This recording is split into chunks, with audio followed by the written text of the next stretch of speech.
विजय तिलक, विजय तिलक, विजय तिलक, विजय तिलक, विजय तिलक, विजय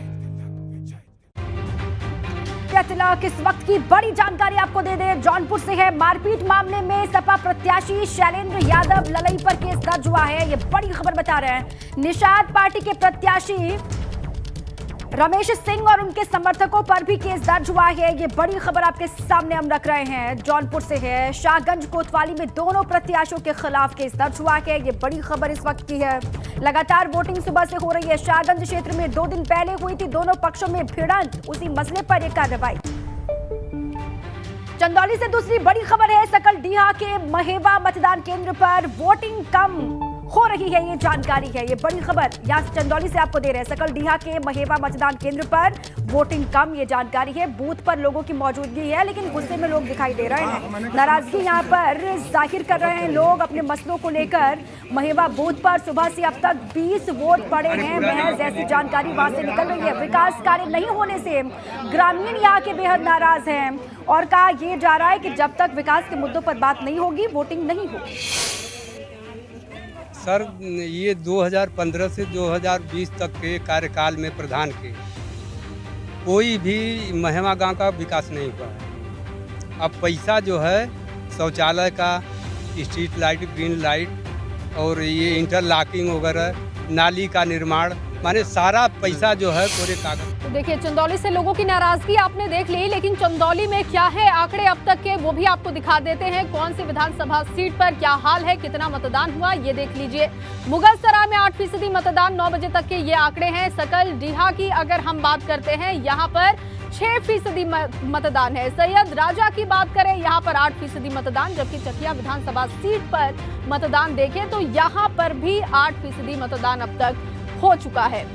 और चंदौली सीट पर कांटे की टक्कर किन किन के बीच में है, ये भी देख लेते हैं। देखिए, हमने सैयद राजा सीट का हाल बता दिया। सैयद राजा पर सियासी रण में किसके सामने कौन है, ये आप देख लीजिए। सुशील सिंह जो कि बीजेपी की तरफ से प्रत्याशी हैं, वो चुनावी मैदान में है। वहीं मनोज सिंह समाजवादी पार्टी के प्रत्याशी हैं। दोनों के बीच में कड़ा मुकाबला है। 10 तारीख को नतीजे बताएंगे कि किसके दावे में कितना दम है और जनता ने किस पर भरोसा अपना जाहिर किया है। तो क्यों कांटे की टक्कर है इस सीट पर, ये भी हम आपको लगातार बता रहे हैं। बिल्कुल बिल्कुल जया, चंदौली की बात आपने की, सियासी समीकरण वहां के बता दिए। जौनपुर से एक और बड़ी खबर है। जदयू प्रत्याशी धनंजय सिंह का पीठासीन अधिकारी पर बड़ा आरोप है। पीठासीन अधिकारी पर आरोप लगाए हैं। जदयू प्रत्याशी हैं धनंजय सिंह, जिन्होंने पीठासीन अधिकारी को लेकर बड़ी बातें कही हैं। पीठासीन अधिकारी पर एक विशेष पार्टी को फायदा पहुंचाने का आरोप है।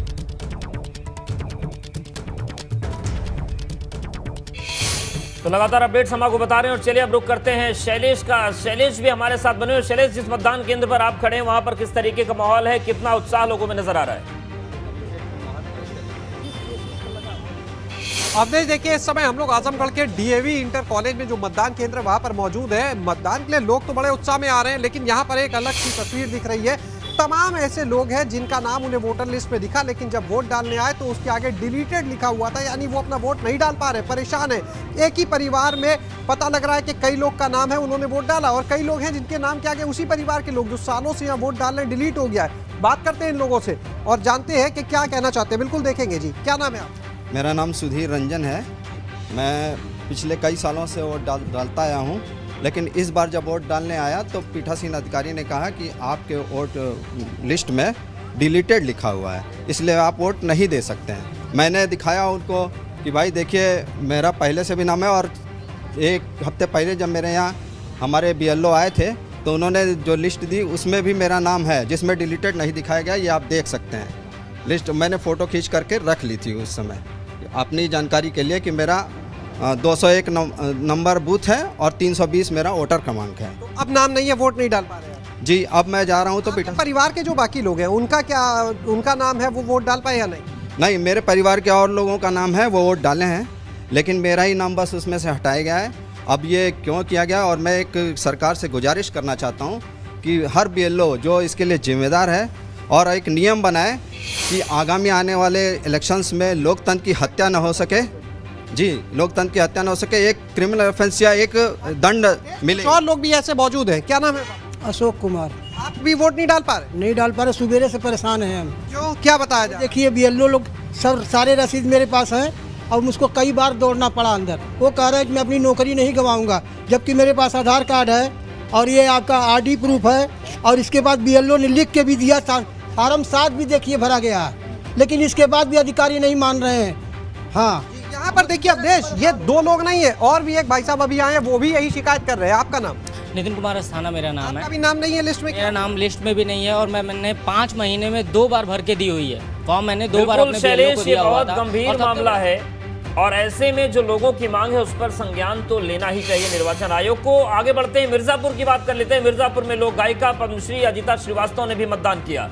अजिता श्रीवास्तव ने मतदाताओं को जागरूक करने के लिए खास गीत भी तैयार किया है। मतदान के बाद एबीपी गंगा से की गई खास बातचीत में अजिता ने जागरूकता गीत तो सुनाया, साथ ही मिर्जापुर के महत्व पर आधारित कजरी भी सुनाई। आपको बता दें कि कजरी का जन्म मिर्जापुर से ही हुआ है, इसलिए महत्वपूर्ण है। हमारे साथ इस वक्त हैं मिर्ज़ापुर की लोक गायिका अजिता श्रीवास्तव जी, पद्मश्री हैं ये, और इन्होंने खास गीत तैयार किया है मतदाताओं को जागरूक करने के लिए, ताकि लोग ज़्यादा से ज़्यादा संख्या में घरों से निकलकर मतदान करें। उनके इस गीत को चुनाव आयोग ने भी अप्रिशिएट किया है। अजिता जी हमारे साथ हैं, उनसे जान लेते हैं। सबसे पहले आपने जो गीत तैयार किया है मतदाताओं को जागरूक करने के लिए, वो सुना दें, फिर हम आपसे बात करें।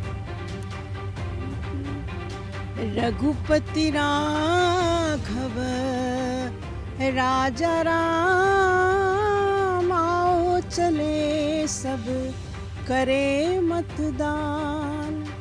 लोकतंत्र का पर्व महान, सब मिल कर करिए योगदान। रघुपति राघव राजा राम, आओ चले सब करे मतदान। तो ये मतदान की आपने अपील सुनी और मिर्जापुर में ही मोइन है अनुप्रिया पटेल ने इस दौरान क्या कुछ कहा वो भी आपको सुनवाते हैं। जीत ही सुनिश्चित करने जा रहा है।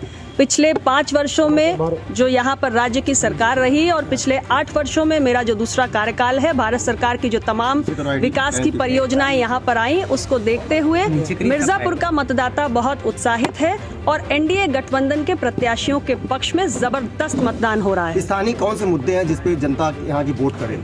मैं अगर विकास की दृष्टि से बात करूं तो पिछले 8 वर्षों में मिर्जापुर ने एक के बाद एक बहुत सारी विकास परियोजनाओं को जनपद में आते हुए देखा है।